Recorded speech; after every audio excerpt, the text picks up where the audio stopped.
the streets this Saturday for the Raise the Roof housing demonstration. Today we have yet more evidence that the government's housing plans are an absolute shambles. Rents up by 14% in a year. The government having failed by nearly €500 million to spend the money it had allocated to address the housing crisis. A huge number of people, despite the deferment of tenancies, notice to quits bill, facing the possibility of eviction. So we are going to be urging people at the Raise the Roof motion tonight, tomorrow at Leaders' Questions, and throughout the week to get out on the streets to demand that this government radically changes policy to address an absolutely diabolical housing and homelessness and accommodation crisis.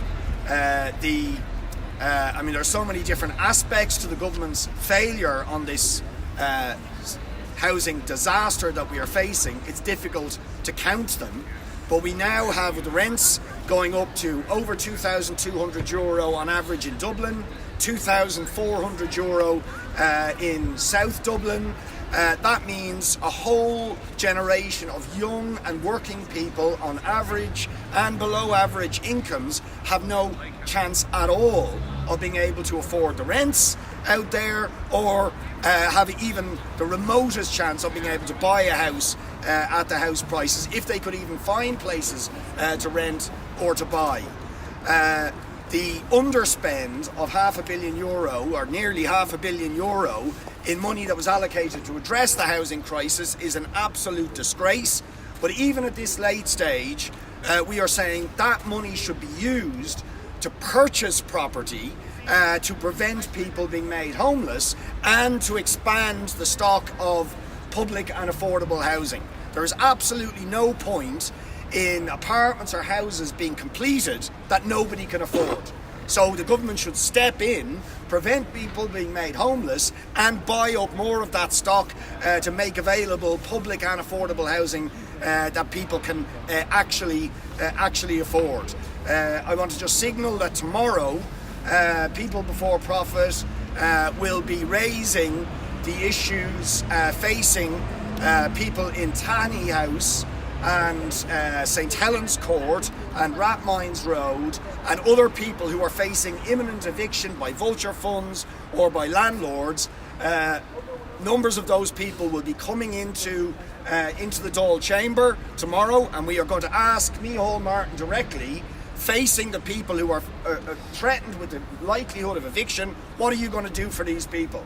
Because none of their policies are doing anything to prevent ordinary working people who've done nothing wrong from being put out on the streets.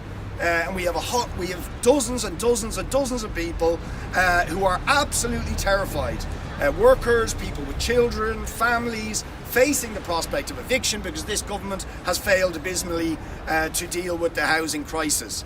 I also think we have to say something about the events in East Wall, and we want to make a special plea to people not to have their justified anger over the housing and homelessness crisis directed into the scapegoating of people who are fleeing war and looking for asylum. The housing crisis in this country is being caused by successive government failures and a policy of protecting landlords and vulture funds and property investors. It is not being caused by asylum seekers. So we'd urge people, if you're angry about the housing and homelessness crisis, don't scapegoat vulnerable and desperate people fleeing other countries. Get out on the streets on Saturday and force this government to deliver the public and affordable housing, the rent controls, the protection of tenants against unfair evictions. That is the way to direct your anger, not by scapegoating people or being led by elements that are trying to encourage hatred against vulnerable people.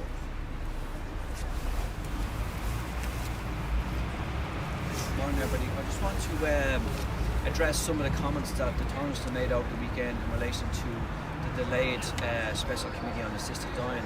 And as most people know, the Justice Committee recommended the special committee set up like 18 months ago in relation to this. Now, there's obviously a huge delay in this scenario. We've been very, very frustrated, to say the least, and the Taoiseach was quite ambiguous about when this could be set up. I will be raising this today at the order of business with the Taoiseach, that the committee should be set up without further delay, because I think this issue has gone on far too long and it can't wait any longer. So we hope that the establishment of the special committee on assisted dying can be established before Christmas, and then it will meet probably in public in the new year. Thank you. We saw the latest part of the attempt of the political establishment in this country to completely erode what is left of neutrality at the Fine Gael Ardèche at the weekend. They passed by a very significant margin, I understand, a motion calling for an end to the triple lock. What's interesting here is that they're now presenting that as a response to Putin's aggression in Ukraine, invasion of Ukraine, saying we can't allow Putin to have a veto and so on. But actually, you can go back to 2003. Fine Gael had a policy document called Beyond Neutrality in 2003, where they called for an end to the triple lock, where they described it as a political straitjacket.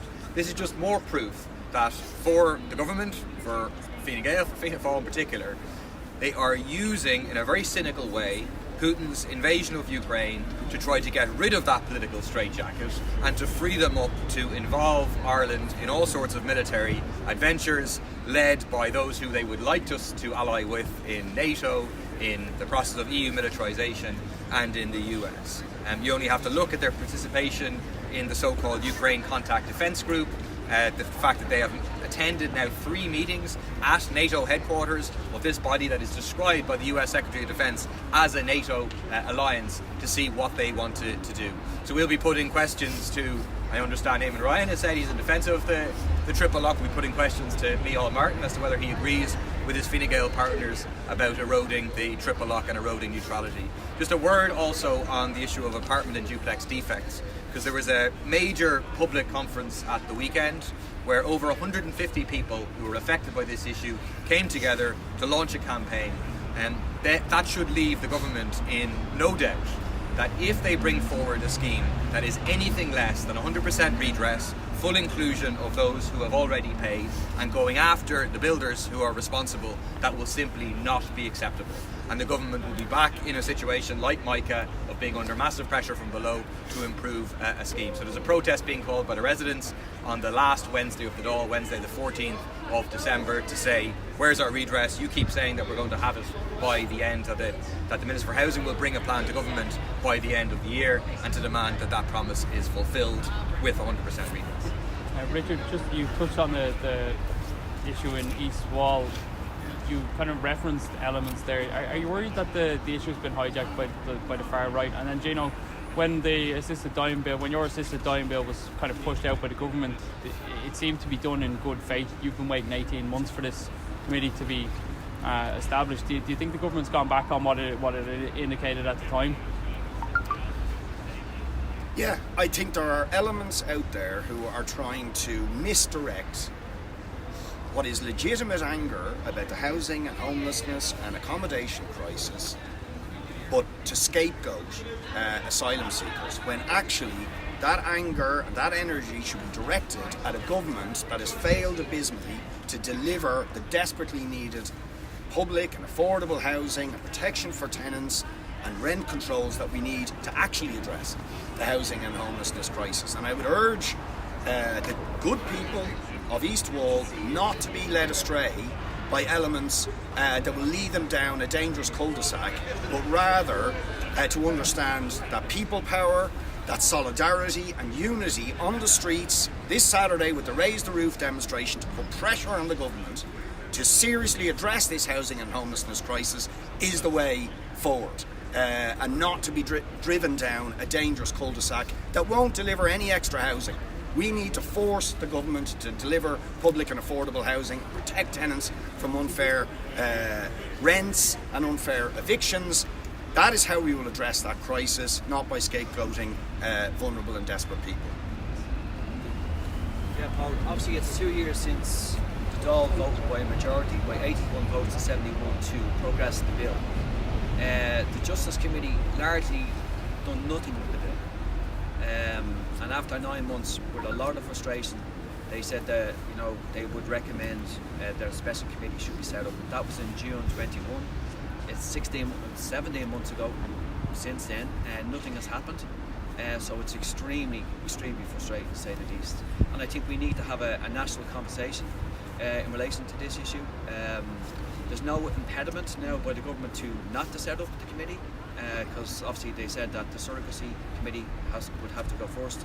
Now that has completely finished its deliberations in July, so there's no impediment to set this committee up immediately and have a national conversation about this very important issue. Anyone else?